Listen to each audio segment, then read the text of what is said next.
তো মুনাজাত করার পর দোয়া কবুল হচ্ছে না, এটার জন্য আমরা দায়ী। আল্লাহর কাছে আমরা চাচ্ছি, আল্লাহ আমাদেরকে দিচ্ছে না, তাহলে বুঝে নেন মওলা আমাদের সাথে কিভাবে রাগ করেছেন। আল্লাহ যদি মুসিবতের মধ্যে পতিত করেন, এই মুসিবত থেকে রক্ষা করবেন কে? আরো জোরে বলেন, আল্লাহ। আপনি যদি মওলাকে যদি রাজি করতে চান, আপনার লক্ষ কোটি টাকা খরচ হবে না। আপনি দেখেন অন্য ধর্মাবলম্বীর মানুষ পূজা করতে কতদিন জিনিস লাগে, আমি আপনাদেরকে এগুলো নিয়ে আমি ব্যাখ্যা করছি না।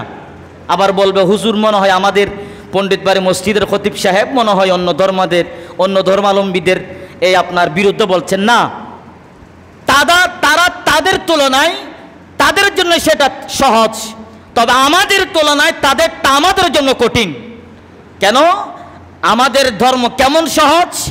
আপনি যদি মওলাকে যদি রাজি করতে চান, আমাদের ইসলাম ধর্ম আমাদেরকে শিক্ষা দিয়েছে, আপনি যদি মওলাকে যদি রাজি করতে চান, প্রথম নাম্বার মেসেজ, আগে আপনি মুসলমান হবেন।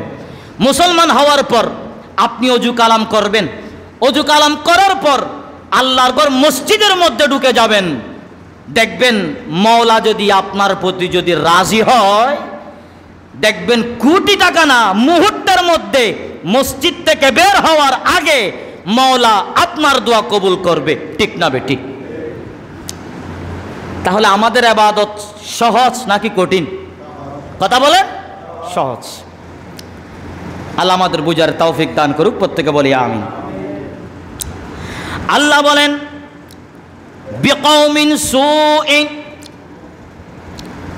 আল্লাহ যদি কোনো জাতিকে মুসিবতের মধ্যে যদি রাখেন, কোনো জাতির উপর আল্লাহ যদি গজব দিতে চান, এই গজব প্রতিহত করার সামর্থ্য একমাত্র মওলার আছে। আছে না নাই? আছে। আমরা আজকে এক সপ্তাহ পর্যন্ত বিভিন্ন জায়গায় সালাতুল ইস্তিসকার নামাজ আদায় হচ্ছে। আলেম ওলামারা আল্লাহর দরবারে দোয়া করছে, আমরাও দোয়া করছি যাতে আল্লাহ তুমি বৃষ্টি নাজিল করো। কেন? আমরা বুঝতে সক্ষম হয়েছি এই গজব খোদা দেওয়ার প্রদত্ত হলেও এই গরমটা আমাদের জন্য নিয়ামত না, সেটা আমরা নিজেরাই সাক্ষী দিচ্ছি। এই গরমটা যদি আমাদের যদি নিয়ামত হতো, তাহলে সালাতুল ইস্তিসকার নামাজ পড়ে মাওলার দরবারে রহমত চাওয়ার কোনো যুক্তি আছে না।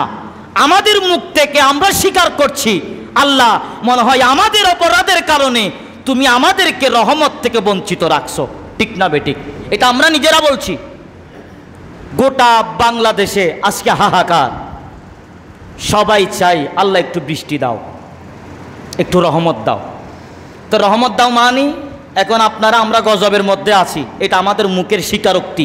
হক কথা বলতে আমাদের হক কথা বলাটা দরকার। আপনি যদি বলেন হ্যাঁ হুজুর এই গরম তো নিয়ামত, হ্যাঁ নিয়ামত, সেটা কিছুক্ষণ সময়ের জন্য নিয়ামত, সেটা অতিরিক্ত হওয়ার কারণে সেটা আমাদের কাছে এটা কিয়ামতে পরিণত হয়, যার কারণে সেটা আমরা বুঝতে সক্ষম হয়েছি। আল্লাহ এই গরম ওই গরম না, যেই গরম বিদেশের গরমকে হার মানাচ্ছে, ওই গরম থেকে রক্ষা পাওয়ার জন্য আমরা মাওলার দরবারে ফরিয়াদ করছি, তওবা করছি, তাদের কাছে বৃষ্টি চাচ্ছি। কেন? আল্লাহ যাতে আমাদের উপর রহমত বর্ষণ করে। কারণ বর্তমান যেই পরিস্থিতির মধ্যে আমি আপনি আপনারা আমরা আছি, এটা গজব ছাড়া কিছু হতে পারে না। আল্লাহ আমাদের বুঝার তৌফিক দান করুক, প্রত্যেকে বলি আমিন। আমাদের মধ্যে আজকের এই কথাগুলো বলার কারণ হচ্ছে বর্তমানে সমাজে বর্তমান সময়ে আমরা যে পরিস্থিতির মধ্যে পতিত হচ্ছি, আমরা ধর্ম নিয়ে অহংকার করি, আমরা নিজেকে বলি আমরা মুসলমান ধর্মের সন্তান, আমরা মুসলমান ঘরের পরিবারের সন্তান, নিজেকে প্রমাণ দেই। তবে সেইটা প্রমাণ দেই মুখে, তবে দিলের মধ্যে সেটার কিঞ্চিত পরিমাণ লক্ষণ যদি আমাদের মধ্যে যদি থাকতো, আজকে আমরা এমন আযাব গজবের শিকার হতাম না। আল্লাহ আমাদের বুঝার তৌফিক দান করুক, প্রত্যেকে বলি আমিন। আমি প্রত্যেকটা সময়, আমি ঈদের দিন কথা বলেছিলাম আপনাদের মসজিদে, কদ আফলাহা মান তাযাক্কা মানিটা কি? পরিবর্তন সফল তারাই হতে পেরেছে যাদের অন্তরটুকু আপনার আপনার পবিত্র হয়েছে, যাদের কলব পবিত্র হয়েছে, যাদের নফস পরিবর্তন হয়েছে, তারা মাওলার দরবারে চায়, চাওয়ার সাথে সাথে মাওলা কবুল করবে। বলি সুবহানাল্লাহ। আপনি বলেন হুজুর আমাদের চন্দনাইশের মধ্যে, আমাদের পটিয়ার মধ্যে, আমাদের চন্দনাইশে এত বড় বড় বুজুর্গ, এত বড় বড় আল্লাহর ওলি, আপনি তার জুতার সমতুল্য হতে পারবেন না। আপনি চাইলে ওই মাজারওয়ালাকে ডিঙ্গিয়ে আপনার মকামকে মাজারওয়ালার উপরে নিতে পারবেন, খোদার কসম, যদি আপনার নফসকে যদি পরিবর্তন করেন। ঠিক না বেঠিক? যার মাজার হয়েছে সে অনেক বড় একজন আল্লাহওয়ালা, আল্লাহর ওলি, তো সে আল্লাহর ওলি বিদায় তার মাজার হয়েছে। তা ওই ওলির ক্ষমতা, ভেলায়ত এখনো আছে নাকি বন্ধ হয়ে গেছে? এখনো আছে। তো ওই ভেলায়ত এখনো আছে, আপনি হাসিল করেন। আপনি যদি হাসিল করতে পারেন, মাজারকে চিনছে 10 জনে, আপনার মাজারকে গোটা পৃথিবী চিনবে। ঠিক না বেঠিক? এখনো যাই নাই, সব কিছু জায়গার মধ্যে আছে, আমাদের খাইজ্জত পরিবর্তন হচ্ছে না।